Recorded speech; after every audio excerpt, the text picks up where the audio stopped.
workshop as well. Okay, so this is going to be an ongoing um, type of workshop, I guess. What this comes from is the community's question answered Q&A section here. So this is the workshop posting, and it links to that just in the section here. But basically, where it's going is it's a community post that I posted a while back, right here, and you can see it featured at the top of the Q&A section. So there's going to be a lot of questions today that are not answered. I just want to be very clear about that. This is I took the ones that I could answer, and I've got content ready for that. There was a lot of suggestions for product features and that sort of thing. I can't really answer a feature suggestion in a Q&A workshop, so just note that I will probably respond to you in the comment section itself and just let you know that, hey, this is a feature fired off to the developers, and they'll get back to you in regards to its viability. But for the most part, there's a lot of questions that are actually really great, and things that I hadn't considered touching in workshops before. So we're going to be answering some of those questions today. Moving forward, I'm going to be doing more of these workshops. So I'm going to leave this Q&A post up, and I would expect that if your question isn't answered today, or if you have a new question or something like that, just fire it in the Q&A section here. And then we'll get to it in a future Q&A workshop. But yeah, I just want this to be an ongoing post that people on the Connect page interact with. And just to provide more questions moving forward. I've also been getting a lot of questions in just like personal messages and stuff like that, and I just want to reiterate, like, please fire them in the actual Q&A post. It's hard to find where all of these different questions are coming from, so Q&As questions rather that are maybe privately messaged, I probably won't answer. I'll try to answer the ones that are actually in the post itself, just for clarity's sake and making it easier for me moving forward. That being said, I have a list of questions here that I thought were really good ones, and so we'll touch base on those today, and we'll answer them as best we can. So first of all, thank you so much for participating and joining up in the workshop here. We always, or rather Rodrigo and I always end up posting these workshops on our YouTube page. So if you're looking for our YouTube page, it's ACDSee Photo Studio. So you can find us at youtube.com/ACDSee Photo Studio, or if you just search ACDSee. And then we have a variety of different videos with just tons of new content posted here regularly. So whether it be workshops or tutorials that myself and Rodrigo are creating, he also makes shorts on our YouTube page as well. Just like really, really quick short form content. So this is where I will be posting this workshop today. Okay, so let's see here. It's 2 minutes past. Let's get started, and then we can start talking about some of these questions. So, and just to reiterate one more time for people that have been joining, this is an ongoing series. If your question isn't answered, please add it to the Q&A post. That Q&A post can be found in the community Q&A, and it's featured up at the top here. So if you have an ongoing question that you would like to have answered, just fire it in this section here, and we'll talk about it. And then just to reiterate, there are certain questions that are phrased in such a way that are more of a feature suggestion or curiosity of why doesn't this feature exist in ACDSee? That is not something I can really do a Q&A post on, so just add that to the developer questions. Those are something that suggestions for developers to consider. That would be where that would go. So, and there is a section for that also in the the Connect page. It's just under the feature requests and developer Q&A. So if you have questions for the developers, or you're wondering why a certain feature to your knowledge isn't available, that would be a good place for that. So, okay, so let's get started with I'm going to go bottom up, I think, because some of these questions at the bottom are quick and easy to bang out and are a good place to start. So Doug asked this question. His question was, explain the importance of panes and how to arrange them by adding or removing panes, and is it possible to place them on another desktop or screen?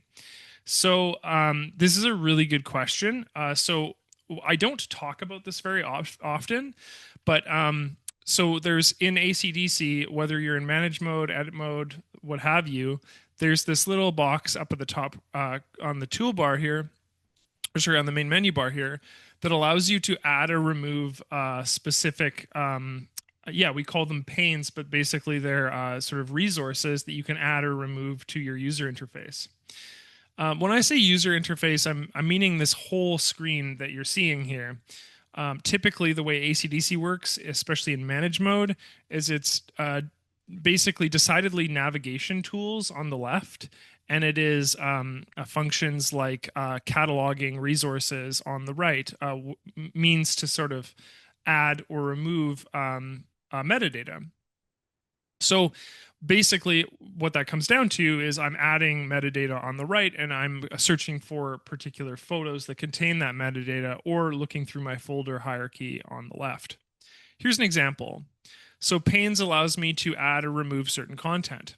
So when we're interacting with the user interface, there's a couple things we can do. The first thing is we can actually save a workspace. So what a saved workspace would be is it would be looking at the way that I've set up my user interface, including panes and certain hidden or shown information. And it would save that information for manage mode. And basically, it's something that we could reference in the future, or we can come back to a certain workspace. So why would I do this? Well, you would do this in one situation, mainly that I might have a specific workflow for a specific type of image that I'm dealing with. So if I deal a lot with personal holiday photos and I have a certain workflow for that, versus if I'm dealing with client imagery, is maybe I'm a wedding photographer and I deal with different images. So that's kind of top level. Hey, I like the way that I've set up my user interface. I can save it a particular way, which includes where the panes are placed. So what do I mean by that? Well, if I take this properties pane right here, okay, so this is something that I can turn on using panes itself. So it's listed right here. And you can see that next to it is this checkbox. This checkbox indicates to me that this pane is turned on and therefore visible to me on my user interface somewhere, wherever I've placed it last or its default location.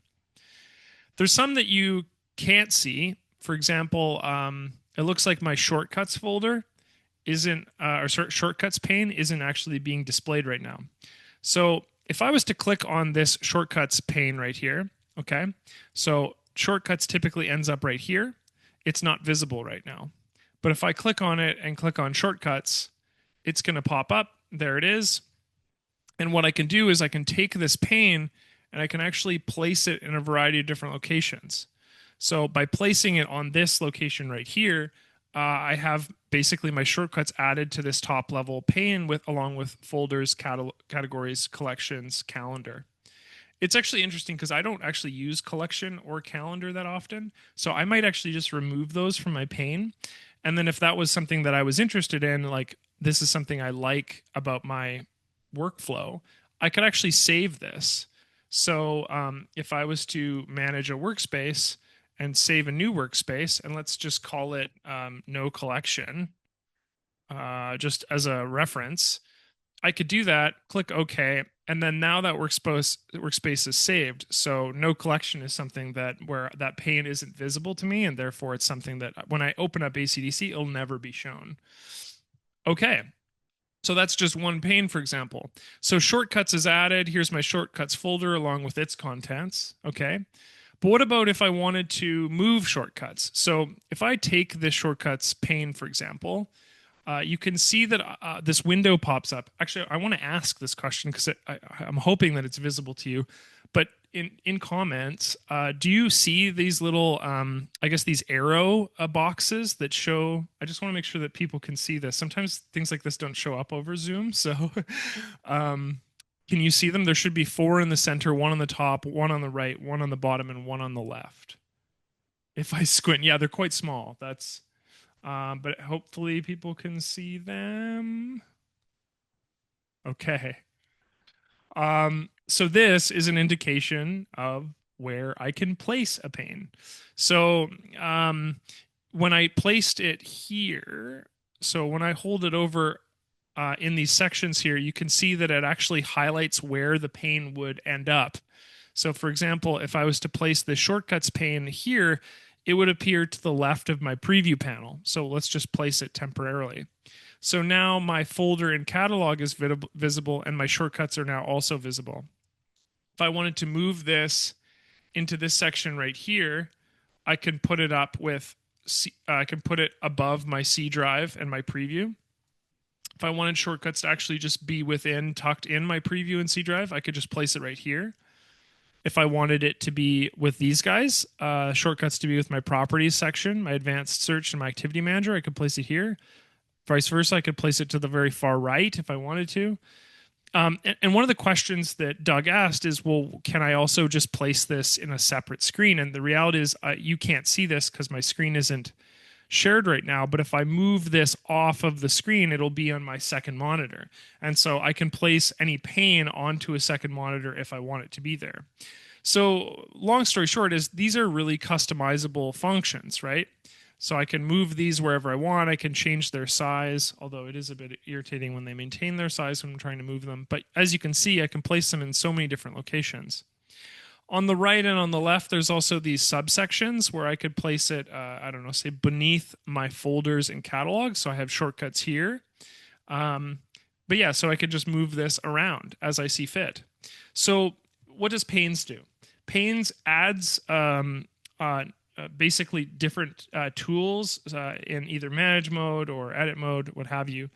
And it allows you to place them to navigate to where they are on the user interface or move them onto a second monitor. And all of that information can be saved when you go to save it as a workspace. Just as one kind of final note in regards to panes, panes can be what we call temporarily hidden by clicking these little icons that are up at the top right hand corner here.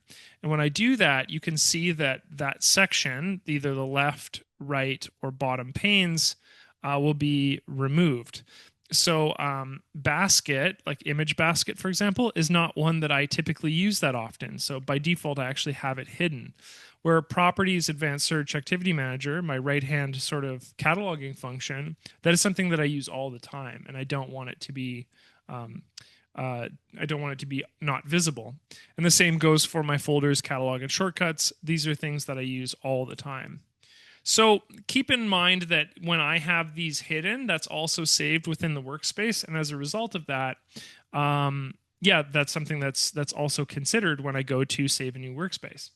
So panes are a really valid and vital way to save specific styles or I guess methods to which you actually use your workflow. So just keep them in mind.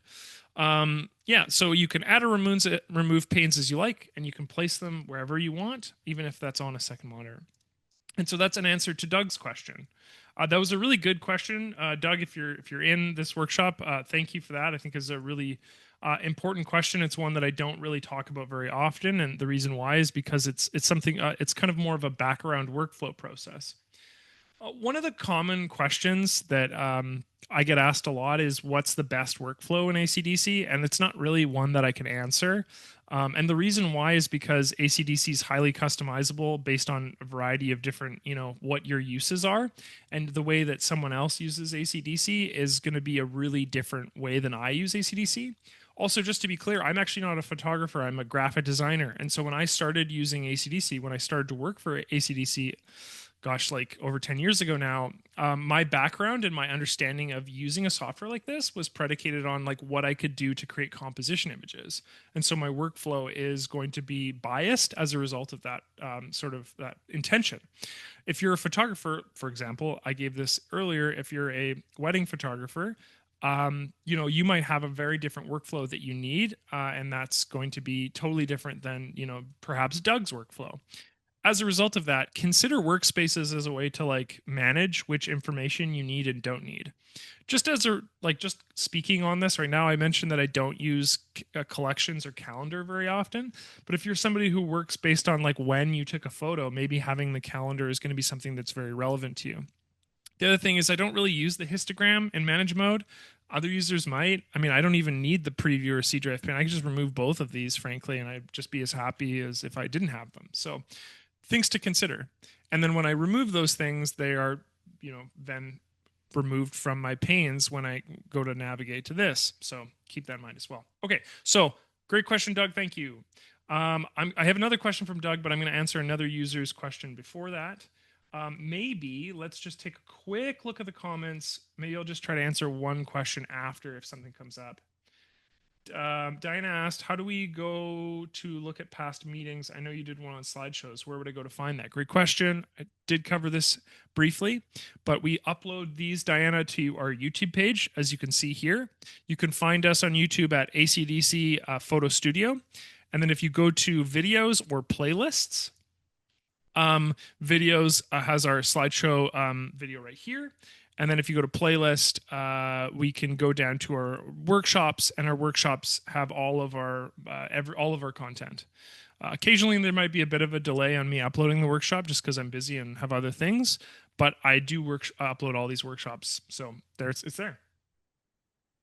Okay, that's an answer to that question. Let's move on to the next question, which is a question from Howard. Howard asked this: when in manage mode, viewing an image collection, there are many different icons that appear on the photo's preview tiles.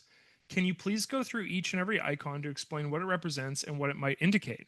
For instance, I already know about the rating label icons, but there are many others that may appear on the photo preview tile. So this is a really good question, and it's one that I talk about like maybe once a year when I talk about develop mode. But let's talk about it. It's such a good question. So what Howard is referring to are these little icons that appear on the bottom of our image here, in addition to these icons that appear on the top here. So there's a lot of icons that appear on a thumbnail. Let's actually increase the size of these thumbnails just so we can get a better look at them. Okay. So let's talk about each one. So I have every editing icon visible on the bottom, and then there's some other information that relates to other metadata, that sort of thing. So Howard's asking about these icons. So the first icon you might see, and it's probably one of the most important and relevant to you, it's the icon that indicates what type of file type the image is or file that you're working with. So in the case of a JPEG image, there will be an icon right up at the top here that indicates that this image is a JPEG. So this is going to be a different icon for a TIFF. It's going to be a different icon for a PNG. It's going to be a different icon for an ACDSee file. And in the case of our HEIC file right here, you can see that the HEIC file is listed at the top here, and it's a different color. So just on base value, there are different colors to just quickly identify that there are different file types. Otherwise, you'd have to click on your image, you'd have to go down to the file icon right at the bottom, and you'd have to see right here, oh, it's a JPEG image. So this is just a quick way to verify that this is a JPEG. Okay, item number 2. There's this little 1 that appears here. Howard mentioned that he's familiar with them, but we'll go over it again just so other people know. So when we go to rate an image, so rating is typically completed using the like cataloging functions right here. So the metadata functions. So this image right now has a rating of 1, and ratings can be ambiguous. Certain people view 1 as the greatest quality of an image, where other people view 5 as the greatest quality of an image. Somewhat similar to the star system. So an image either has 1, 2, 3, 4, 5 stars. Again, it's up to you to decide what these values mean, but it's a quick and easy way for you to provide some sort of binary rating to your image. Whether it's based on the image quality or some other feature of it is up to you. So if I go and take this image, for example, that currently doesn't have a rating to it, I can add a rating of 5, and as you can see, 5 appears up at the top and then is now rated. The same goes for a label. So a label is this icon at to the left of the number here, the left of the rating, and a label is just a it's basically like a color label. So there's purple, blue, green, yellow, and red. And again, completely up to you what that icon, or sorry, that label would indicate. But it's another way to quickly add metadata to your images. And maybe you have a system where purple images are fully completed.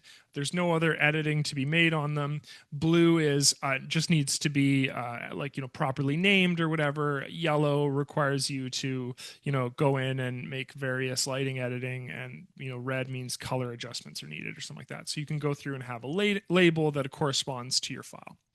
So when you hover over your file, the label will become visible, but at all times, the label is visible just underneath the thumbnail itself with this bar that appears that separates the development actions and editing actions from the actual thumbnail itself.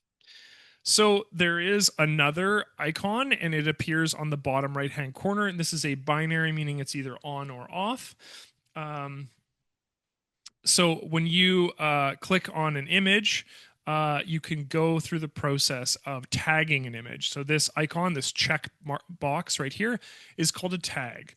So images either tagged or not tagged, and so you can turn them off or turn them on as you see fit. As you can see, unhighlighted images don't showcase the tag, but as soon as you highlight over top of a image thumbnail, the tag will appear and either be grayed out, meaning that it's turned off, or it'll be indicated with the highlight here, suggesting that it's turned on. Okay, so there's a series of other icons that you can see at the bottom left of these two images here, and we're going to talk about them as well. Maybe one to start with is in this HEEC file, I have this little map indicator right here. This little map indicator, or this icon right here, indicates that this image has been plotted on a map. I think this was a photo that one of my coworkers had taken, so I don't know where this is plotted, nor am I going to dox my coworker, but this just indicates that this image has been taken. And I've opened up something called the map tool. Let's see if I can do this here. So I've taken this image, I've opened up map, and it should load. And then this image can be placed, so I can go and I can take this image. This is sort of the general region where ACDSee is, and I can pull and I can place it right here. And when I do so, when I go to save that, there's a little icon that appears on my map here, that appears on my image, that indicates that this image now has GPS coordinate details associated with it. So if you ever see this little map icon, that is what that means. It means that it's been placed on your map. The map settings have been saved to the file, and now GPS coordinates are associated with this particular image. So next to that is a little icon right here. This icon indicates that this image has been rotated. So it was either taken on an angle, and now we've gone in and we've rotated the image. It can indicate that the image should be rotated, or it has automatically been rotated by ACDSee based on the fact that it was taken in such a way that it just makes sense to rotate the image. So those two correspond to those different things. This icon here, the half circle, one half black, one half, gray or white here. This indicates that there's been development changes that have been made to this image. So if I was to take this image into develop mode, for example, one of the things that will be visible here, let's see if they are actually. It's historically developments have been made to this image. See if I can get a better example of this actually. Discard. I can discard the. Oh, actually, I need that. Okay. New concept. I'm going to open up an image and we'll add developments so we can see this. There we go. Navigate back to manage mode. Okay. So this image I just made a very quick development to, and as you can see, the development icon appears. And when I click on this image and I navigate back into develop mode, one of the things that's going to pop up is that there's this white balance adjustment that I've made is highlighted and open, and you can see that there is an active adjustment to this based on the blue icon that appears on the right here. So this tells me that this image has had some adjustments made to it. Images that have historically had adjustments made to them, but you've gone in and you've reset the image to its default qualities, still will have a development icon appears. The only way to get rid of a development icon permanently is to right click on your image, go to process, and go to restore to original. And that will restore the image to its original qualities and hence remove the developments from it. Okay, next up. When you add a category to your image, there's this icon that appears right here. A category is something that you add in Organize. So then the properties pane right here, and under the section that says categories, I've gone in and I've added a couple categories to my image, being fashion and people. These are totally customizable and a bit past the extent of what I can cover in this workshop.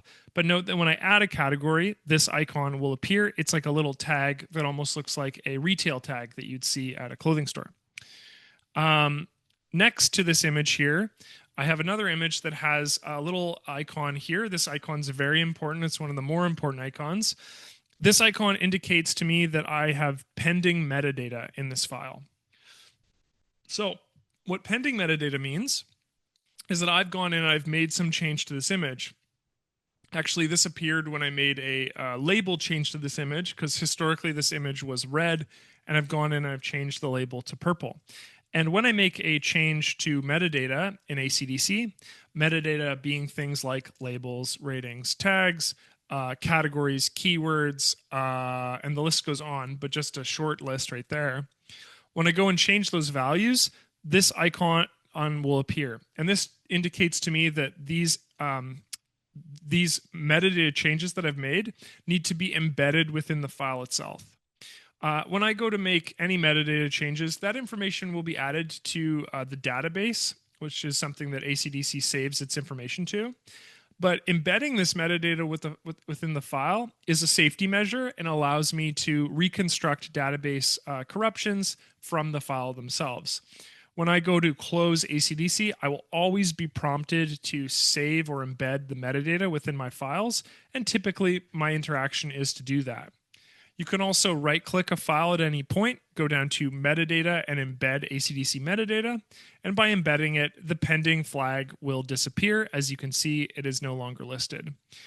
Just for clarity's sake, the pending icon is this film reel that we see here.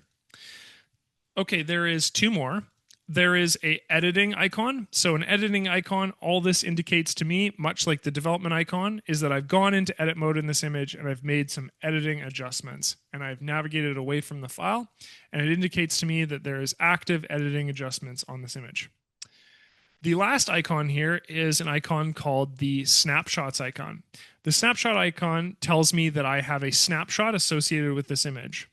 Snapshots are a function in develop mode.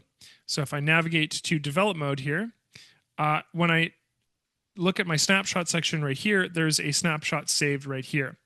So a snapshot is something you save to an individual image. It functions similar to a preset, but basically it saves a certain instance of edits that you have. So if I was to save, let's save our snapshot here as our default image. Okay. That's one snapshot that I've saved, and then I have a one associated right here. And when I click on one, some adjustments are going to be made to my image. It takes a moment to run those adjustments, but once it's done, you can see that this image is slightly different from my default image right here, which I just loaded. So snapshots allow you to load particular instances of adjustments per image. And that indicates all of the icons that are visible on to my knowledge, all the icons that are visible on our images, the thumbnails themselves. Okay, that's a great question. Howard asked a really interesting question as well. So those are those icons. B asked in relation to Howard's question, how can I enlarge the thumbnail photos larger than what you were showing? I need to see details so I can decide to keep or delete. So what B Deal is asking is, so basically I typically have my thumbnails quite small. But if you want to really enlarge them, you can take your slider down to the bottom right-hand corner here, and I think the maximum that we have is 320 by 240, as you can see here. However, the other thing we can do is I can always leave my thumbnails quite small, and I can change the viewing structure to something called the film strip view. So the film strip view is you can navigate to view and change your view mode from thumbnails to film strip. And when you click on an image in your folder or based on what you've cataloged, you can see that those images are visible to you when you click on them, and then basically a much larger preview will appear. Great question. Okay, let's go on. Yes, and then the other thing that Howard mentioned is you can also preview two images by clicking on this to compare or preview an image, which I don't think is going to be visible to you because it pops up on my second monitor. But anyway, there's lots more questions, so let's keep going. I don't want to spend too long on sub questions in relation to things. We'll answer some at the end if we can, but I want to honor a lot of these really good questions that were asked. So Cloud asked, I would like some explanation on creating and assigning keywords. I know this is a very general question, but I'm in the beginning state and I'm not sure I grabbed the ACDSee philosophy. Okay. So what Cloud is saying is he doesn't know how to set up keywords in order to basically to use key commands to do certain interactions. For starters, let's just open up an image in edit mode and we'll navigate to our tool that allows us to do this. So I have my model subject here. What I'm going to do, Claude, is I'm going to navigate to tools and I'm going to go to something called customize shortcuts. So keywords, also known as shortcuts. This gives us the ability to set certain commands for certain actions. So when I do this, just to be clear, there are a set number of keywords that ACDSee itself creates that you have the ability to then go in and change or alter in some way the keyword command that is currently associated with it. And the reason why I opened up edit mode is because it's easier to navigate or easier to illustrate some of these commands. So if I open up the customize shortcut window, at the very top here, there's a list of all commands, and then all the commands are located right here and listed. So there's quite a few, as you can see. So these are all of the keyboard shortcuts or keywords that are associated with ACDSee. If I navigate to something like tools, for example, so tools applies to edit mode, and you can see that there are certain tools associated with the toolbar right up here. So we have arrow, background color, brush selection, curve, etc. So if I wanted to make a brush selection, so just to clarify too, the brush selection tool is this guy right here. You can see it right here.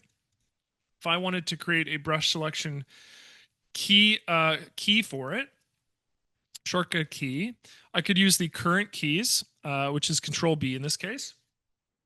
So if I close this and I hit Control B, you can see that the tool is now active. I'll just move away for a moment just to illustrate this. Control B on my keyboard, and it is opened, and that gives me the ability to start the brushing process.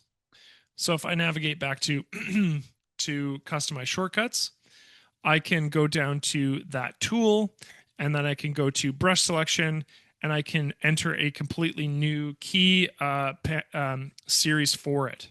So just note that when I enter a key, like for example, if I was to just enter Shift B is currently associated with blur, right? So I would need to make an educated decision on whether or not I would want to supplant Control B with Shift B in this case, because maybe I don't use blur as much as I use the brush selection tool.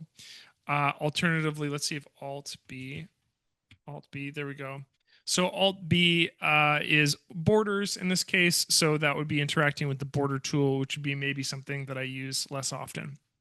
But either way, what I can find from this is I can click on a particular thing, like the move tool in ACDSee, in the edit mode here, and I can go in and I can actually refamiliarize myself with all of these key shortcuts, the key shortcuts, and then I can change them if I want to. So at the very basis, this customize shortcut window at least allows us to familiarize with which keyboard shortcut corresponds to which tool. Alternatively, let's see here. If I go to develop mode, I just want to check if this is something that applies to develop mode as well. Oops. So customize shortcuts, and then these again apply to, in this case, like there's different tools associated with this menu. So if I go to, I don't know, let's see here, view, this is view mode functions. This is tool functions in develop mode, it looks like. And then let's see here, mode switching. Yeah, so this is more general than edit mode, for example. But you can go in and you can determine which tools in the keyboard shortcuts you want to engage with and then adjust them. So I would interact with this and just see what tools are available to you and like what their keyboard shortcuts are. Take care, John. Thank you. Okay, that's a really good question again. It's very in depth just because note that when you go to change a particular key command, you might lose another key depending on what it says it's currently assigned to. So just make sure that you familiarize yourself with them. At any point, you can reset all the commands to their default values. So it's not terribly to go in and change these. I think you can go in and play around and familiarize yourself with what you want changed. Write out some key input commands you think you'll use really often, and then just use those ones. And then if at any point you need to reset them, you can. So really powerful tool. I don't utilize shortcuts that often. Part of the reason why is because I'm an educator with ACDSee and I have to showcase where typically the locations of things are. These are for more intermediate to advanced users where they're already familiar with the functions of ACDSee and they want to now actually do things faster. So great question. Okay, let's keep going. If there's no questions with that one. Okay. So Sandy asked a great question. Let's go back to manage mode here. Sandy's question is there a way to do a batch conversion of photos from HEIC to JPEG? There is. It's really quick and easy. So I just want to showcase right here, Sandy, that I have a HEIC image. And you can tell it's HEIC by this little icon up at the top right-hand corner, as I mentioned previously.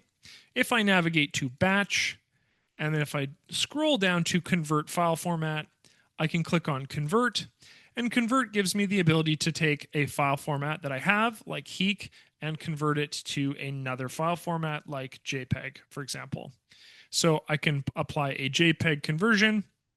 I can indicate where I want this conversion to occur. So in this case, it's I have it at a different folder, but I could change it to my source folder. So the same one that I'm interacting with right here. And then I don't want to overwrite this image. So what we'll do is we'll just take this image. We're going to preserve the metadata. We're going to preserve database information, and we'll preserve the last modified dates. And all I'm going to do is kind of convert. And what it's going to do is it's going to create a brand new file in this folder that's a JPEG to go alongside my HEIC image. So batch conversions are really awesome because I can take multiple images at the same time. You could technically take hundreds of images, navigate to batch, convert file format, and convert, and that would apply that process. So lots of people struggle opening HEIC images, and this would be a quick way for you in ACDSee to convert your HEIC image so that it's a JPEG, so it's more universally viewable to friends, family, and also potentially yourself. Great question from Sandy. Okay. Doug asked a question earlier. Can you go over how to add more content to an AI selection or remove part of an AI selection? This is a really good question. So I'm going to take an image here. I'm going to bring it into edit mode. And then I'm going to perform an action called select subject. So this is an AI action. And what AI actions typically do is they produce a selection for you to interact with and to engage with. And selection can be thought of as almost like a holding area between just before you make some form of adjustment or masking to your image. So what I have here is a selected subject, and you can see that my selection is quite good, but one of the things that the selection did a poor job on is masking out this, or rather unselecting this pink area that appears in the center here. Hair can be challenging. This is something maybe we can add to our mask as well. And then I would remove this from the mask, this pink section here. So you can see that this did a really good job of selecting our subject, but there are limitations to the selection.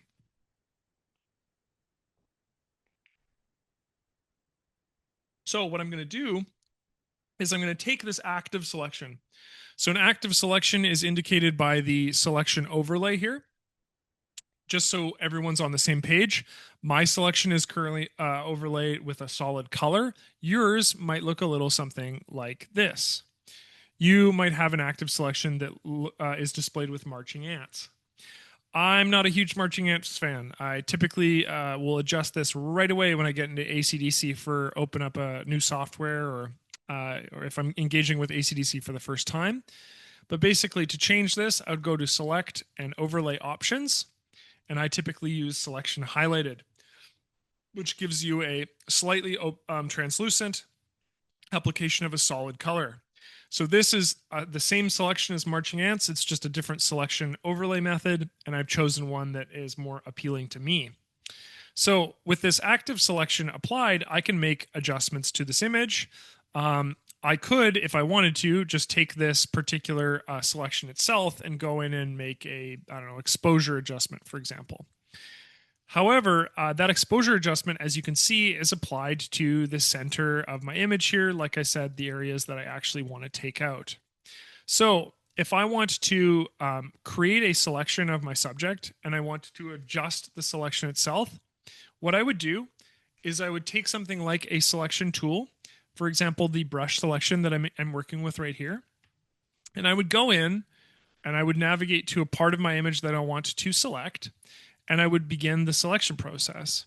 So as you can see, this actually adds, it looks like it adds the hair to my active selection here.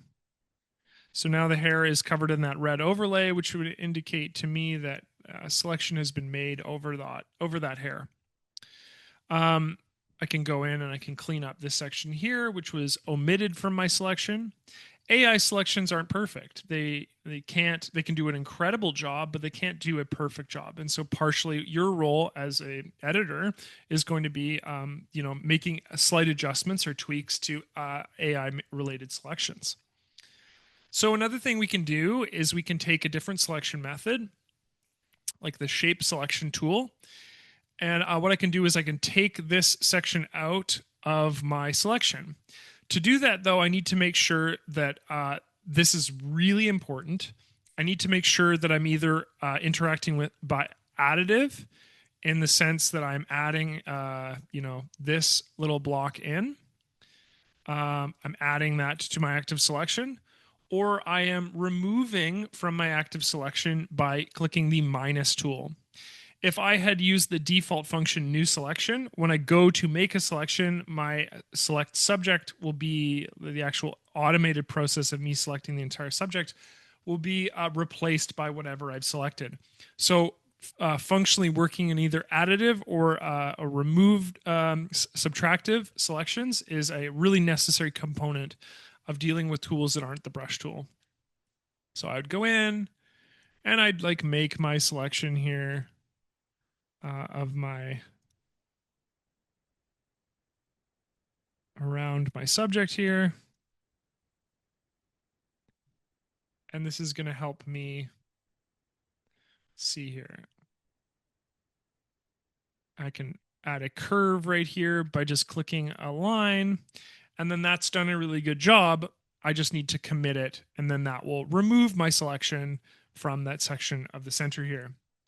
Alternatively, I can also, I'm not going to suggest using the rectangle, elliptical, or lasso tool. Those are really unprecise. But if I wanted to use the brush tool rather to take out this section, I could use it to take out this section by rather right clicking rather than left clicking, and that will remove this selection from my automated function. And as you can see here, that removes that portion as well. And from here, I have an active mask, although with a giant rectangle that I've added over here that I'm going to remove. And I can go in and I can take an automated selection that I've now added manual adjustments to therefore mask my image or make some form of adjustment to my image. This is a really good question. And one that people don't realize that they can interact with active selections. So if you have an active selection, as indicated by your marching ants or your overlay highlight, you can go in and you can use manual selection tools. The manual selection tools are brush, shape, rectangle, elliptical, lasso, magic wand, and then an AI object selection. And it enables you to take particular parts out or add particular parts depending on what you're interacting with. The only thing to keep in mind is that when you're interacting with these shape tools, ensure that you're interacting with either additive or subtractive. And that will make sure that your selection, your base selection, is not replaced. Great question from Doug. Okay. Let's see what other questions we can answer here. I'm going to keep going pretty quick here. And the reason why is because I want to make sure that these questions are answered.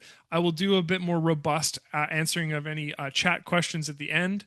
I'm probably not going to be able to get to all of my questions today, I'm realizing, because it's almost 15 minutes to the top of the hour. But I will continue to do these workshops, and I'll make sure that these unanswered questions do get answered. Let's see here. Okay.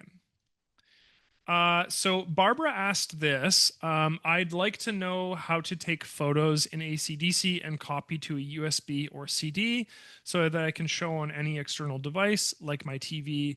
How can I make a slideshow with captions to show on my TV?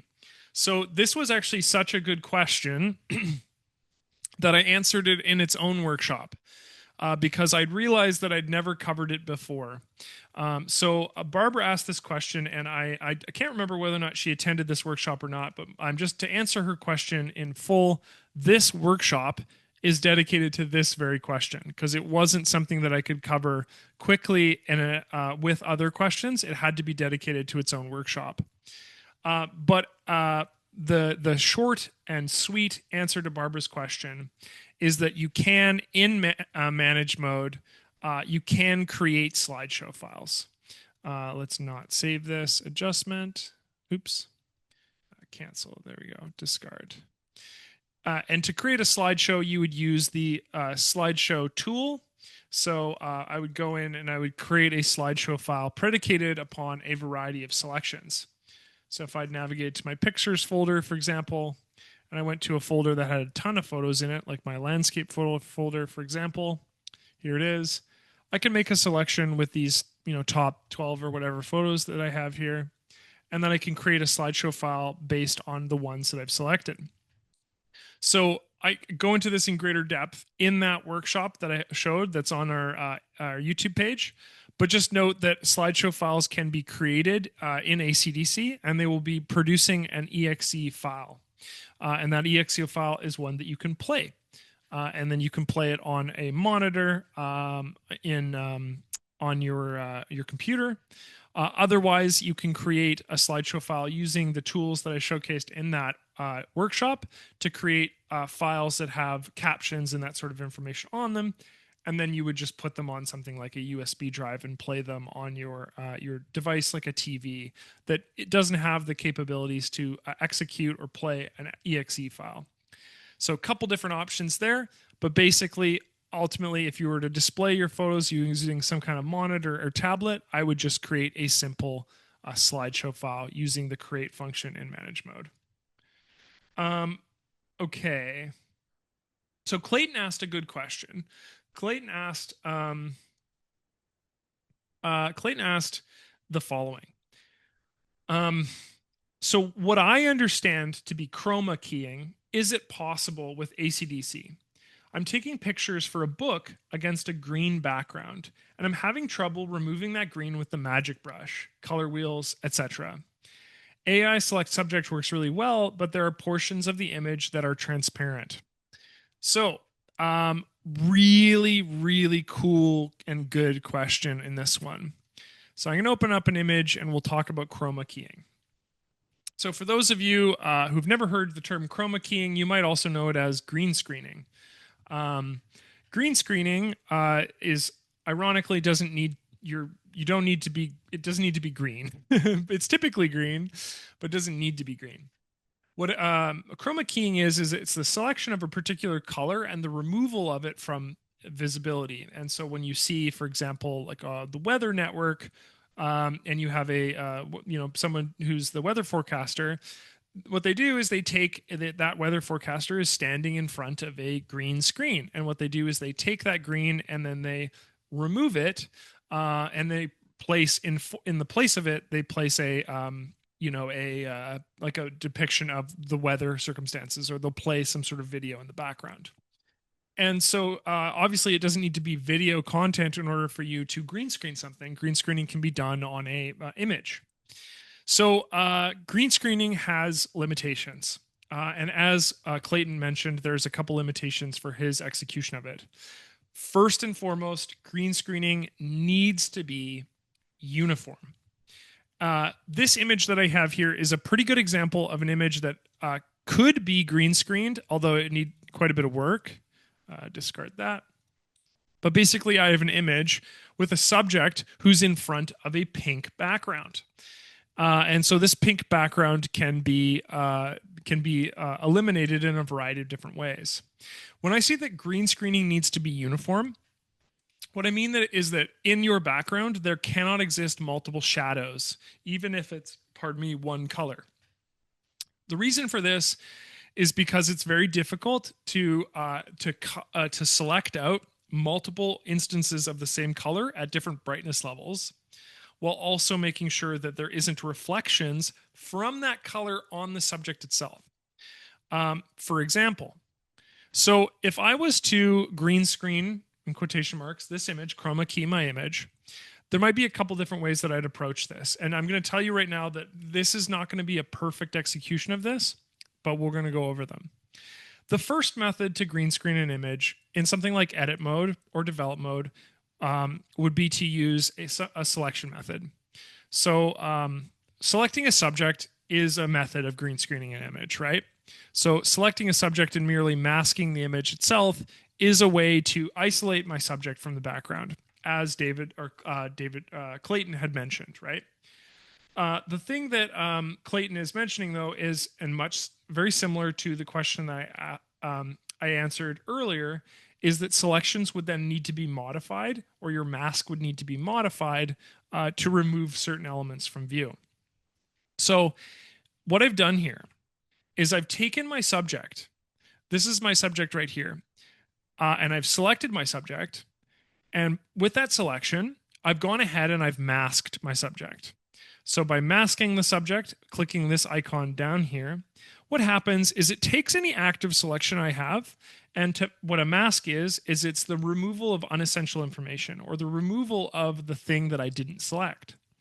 So what I've done here is I've taken all of the pixel information that isn't my subject, and I've masked it out of view. Now, that's what green screening is, right?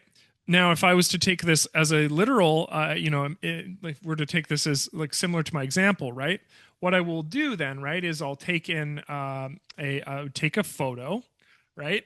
In the example of the newscaster or whatever, I would take a photo. Let's take some clouds, for example, and I would place said clouds in the background of my image, and boom, there's our newscaster with our clouds beneath, right? Obviously, green screening is difficult, and there's some huge problems with this image, obviously, right? We have these pink areas that are visible to us, and our selection didn't do a great job. So this is where we would need to go in and we need to edit the mask. So editing a mask, and this could also be done in the selection process, as I mentioned with the previous comment. But what I would need to do is I'd need to ensure that I click on my mask here, right? And then I would need to go into my subject here, and I would need to mask out parts of my image predicated on this little thumbnail here.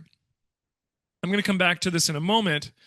But what we're going to do before I talk a little bit more about this is we're going to talk about just selecting based on a color, not a subject. So we'll take our same image here. I have removed that mask, and then we'll make a chroma key with the selection of pink in this case.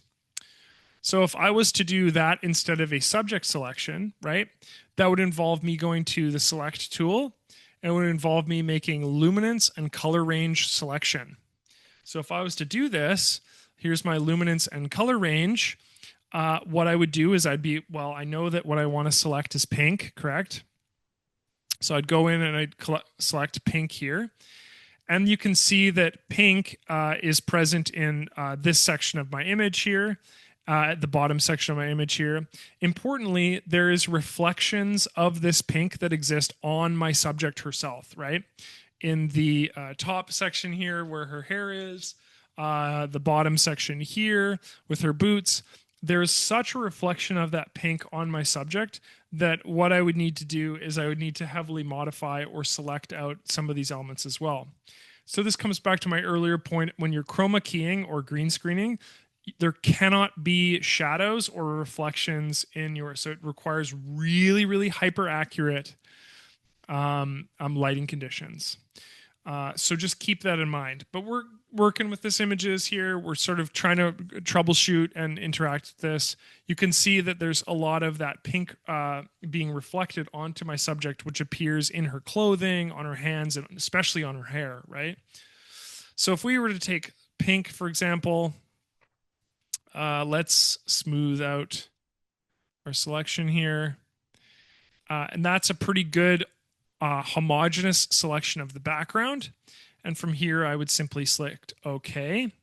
And then if I wanted to mask this image, I would take this active selection that I have, and then I would mask on the basis of that. If I deselect here and I invert this mask by taking my subject here and inverting it, you can see that that's done a better job, but I would still need to go in and clean up this mask, right? Especially around her legs and her hair and such. So let's showcase how to do that. So the background comes through pretty nice. The hair still needs some work for sure. It's pink on the outlines. What I'm going to do is I'm going to click on this thumbnail here. So this thumbnail is our mask. This is what we've masked out of our image here. When I interact with a mask, I'm telling this mask particular information. It shows me a part of my image that's turned on and a part of my image that's turned off. And what I mean by that is the black portion of this thumbnail is turned off, right? It is hidden from view.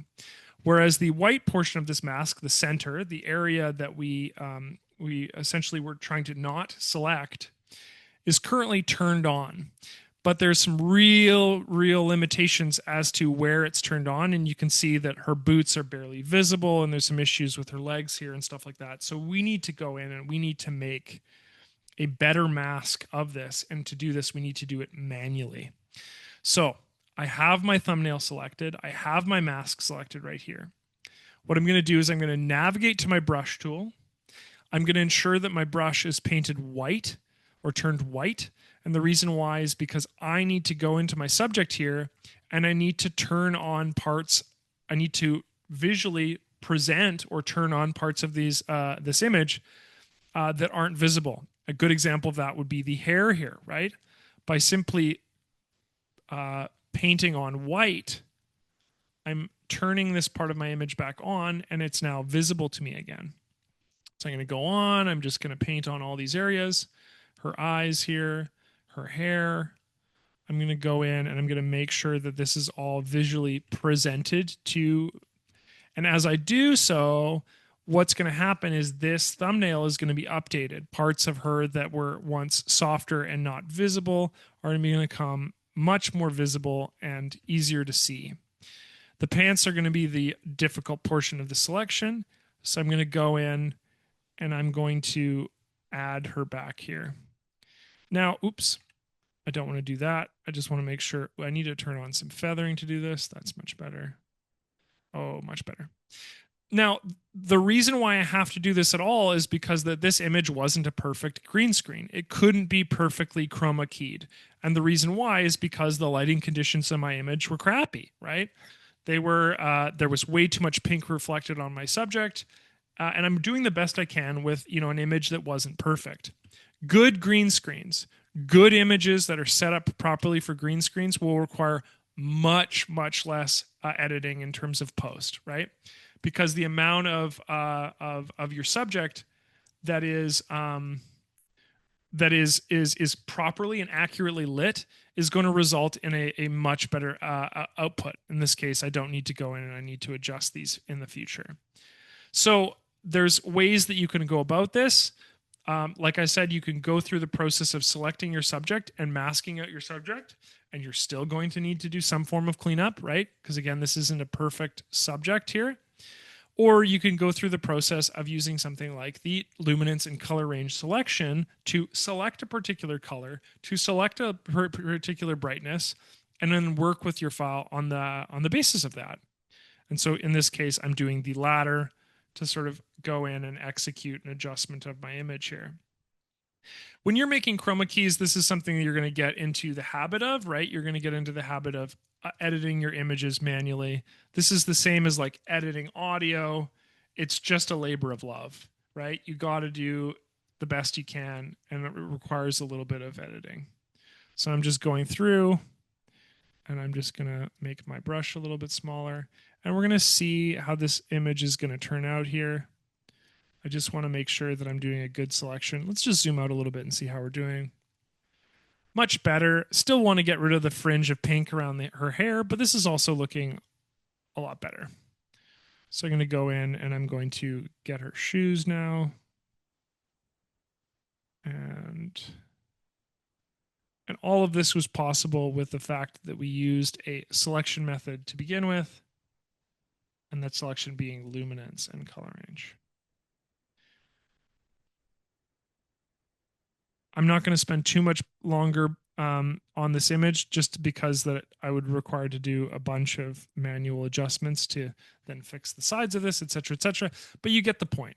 Basically, I took this image, I made a luminance and color range selection, or I can make a selection of my subject, and then I can clean up that subject using the brush tool or some other form of a selection method. In this case, I used something like the brush tool because it allows me to quickly add or remove to this mask using the white or respectively black interactions here. Now, this is masking is a really complicated and not easily understood process. And so while I have to answer this question, chroma keying is something that we can do in ACDSee. We can interact with selections. One of the things I would direct you to is I did a tutorial on this very subject. Let's see here. It's called Masking Basics Part 1, Part 2, and Part 3. And so you can watch those videos, and they have a really, really good set of introductory content for those of you who are unfamiliar with masks and want some more information. So if you've never used a mask before, if you've never done masking using select subject or masking using some form of selection method like luminance and color range, I would direct you to those 3 videos on masking on our site. Very good content for that, and it goes over them in great depth, and they're designed for beginners, people who've never dealt with masks before. Okay, thank you for that question, Clayton. Okay, what time is it? I think that is where we'll end off today, and I'm going to note which questions I haven't answered, and then we will, of course, cover those in the next workshop. But before I close off, there's no more questions I'm going to answer in my document here. But let's just see if anyone else has any major questions that we can answer in the comments here. And we'll move forward. If I haven't answered your question, I'm sorry. I'm working through. I'm trying to answer as many as I can in a workshop in an hour. So I will answer them. If, like I said, if you have more questions or your question, you haven't even had a chance to ask your question yet, just go over to the Q&A hub here and then go into the featured section or click the feature one and just add your question to the comment section here, and I will get to it. Or I just note that I can't really answer feature suggestions. I can really only answer questions that pertain to the the workshop or the software itself. So that's where you can go to ask more questions. But for now, I have a couple more questions in the comments here that I'd like to maybe engage with. Someone mentioned in a webinar 2 years ago or so that you can toggle on colors on icons below the images by selecting view on the menu and then clicking toggle overlay mode. Oh, I wonder if this had to do with manage mode here. I'm just going to save this as a test. Someone mentioned in a webinar 2 years ago or so that you can toggle on colors on the icons below the images by selecting view on the menu and clicking toggle overlay. Oh, fun. Ha! So cool. I've never even seen this before. What? Amazing. Okay. So what Tom is saying is that you can actually turn these icons off, or you can change them from gray to color. So if you like if you don't want these icons, if you rather want to differentiate easily between these icons, you can turn on you can toggle the overlay mode. And so it does that. It changes them from gray to color, which indicates, a slight difference between these icons. Or you can actually just turn them off altogether, which is so cool. Toggle color overlay forward. Okay. Not quite sure what that does, but oh, I see. It moves forward and okay, okay. Anyway, very cool. Fun little tool. I've never even seen that before, Tom. That's the other thing too. Is sometimes people will know, like, will ask or make suggestions or find stuff in the menu that I is so buried that I don't know it exists. Great point. Okay, let's see here. We answered that one.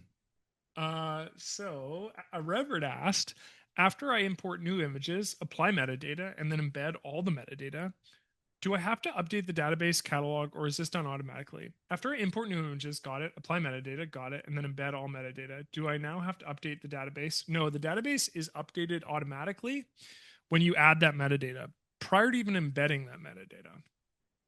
So, how do I say this? Part of the browsing process and going in and adding information, like for example, a rating, that will add it to the database. The reason why we suggest to embed metadata, Revert, is because let's just say your computer explodes tomorrow, but you somehow have a hard drive with all of these photos on them. Well, this enables you to catalog these images in a new version of ACDSee that doesn't have access to that database because the database was lost. This enables you to take these images themselves and navigate to something called catalog files.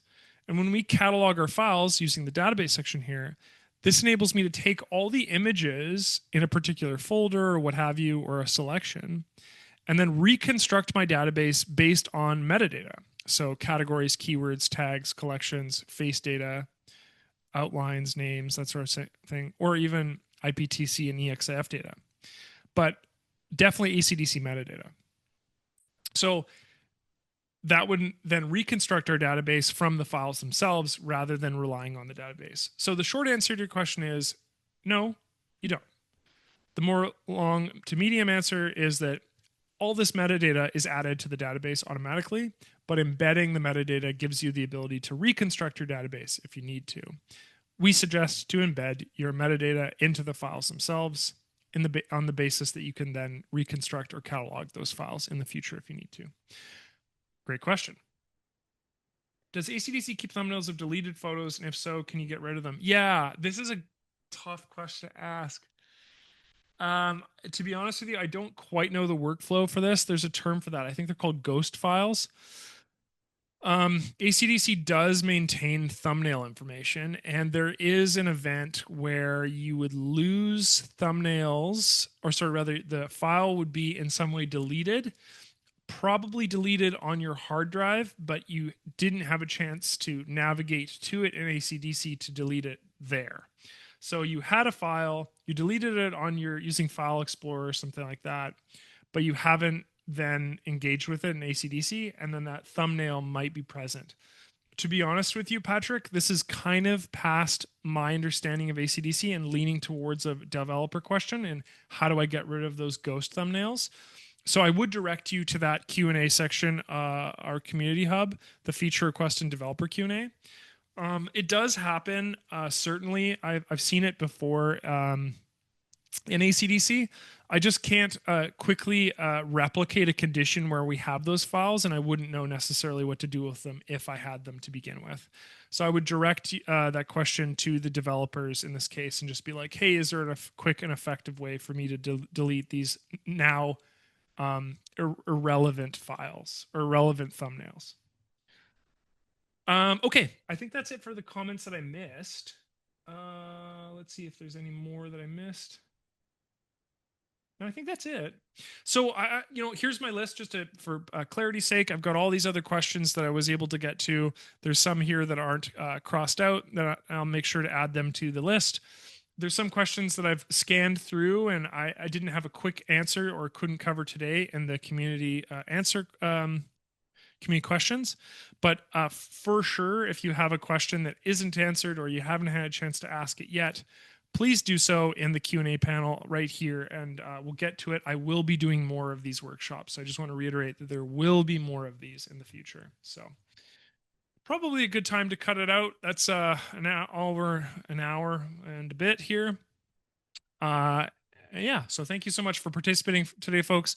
I have another workshop coming up Friday, August 1st on HDR focus stacking and panoramas. And provided I get some more questions in the Q&A panel, there'll be more to cover when it comes to those community questions. So I'll have another workshop in the future. Hence why I listed this one as part 1. So okie dokie, I'm going to mute my mic and I will see you all next time. And I really appreciate you participating as always. I hope you have a great rest of your day. I will see you on August 1st. Bye all.